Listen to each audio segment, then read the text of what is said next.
Good afternoon. Just to add a few more comments and then we will wrap up. First of all, we are of the view that the Republic of Ghana did not need an emergency cabinet meeting just for the purposes of discussing how to pay cocoa farmers. When you have to call an emergency cabinet meeting just for the purposes of discussing how to pay cocoa farmers, then there's a real crisis in government, which you are covering up with some numbers and some narratives. In the previous MPP era, payment of cocoa farmers was a matter of regular procedure. Now emergency cabinet meetings are being called just to discuss how to pay cocoa farmers. But to the more substantive argument, first of all, the announcement that Cocoa Board should immediately pay them, that announcement is of no effect. Because that announcement presumes that Cocoa Board has the money and was deliberately refusing to pay the farmers. Is that what was going on? No.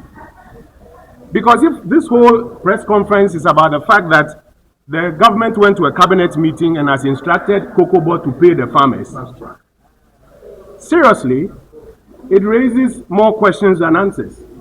Because unless you are saying that the money was available and Cocoa Board was refusing, then what the government should be doing specifically is instructing that emergency liquidity assistance should be released to Cocoa Board to pay the farmers, not an announcement that they should be paid.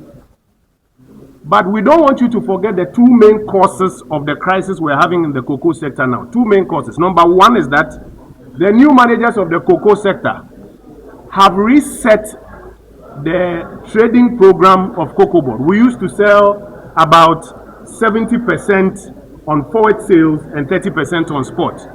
They argued that that was an incompetent approach and decided to change it. And now they are selling about 70% on spot. That is why today, as prices have dipped, they are struggling and are saying that the price they had announced ends up being higher than the current prices on the market. That's number one, because of their own decision to reset the trading model. Number two is the artificial injection of forex into the Ghanaian economy, which has overvalued our cedi, as Dr. Amin rightly explained, and is therefore making our exports relatively more expensive. Remember, we've been raising this matter for a while now. When you say, they say, oh, dollar has come down, clap for us. Now we are beginning to see the effect, at least in the first area in the cocoa sector.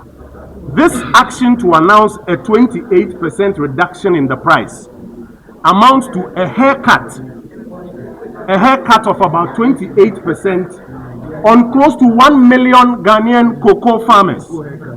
You may not recognize it. 28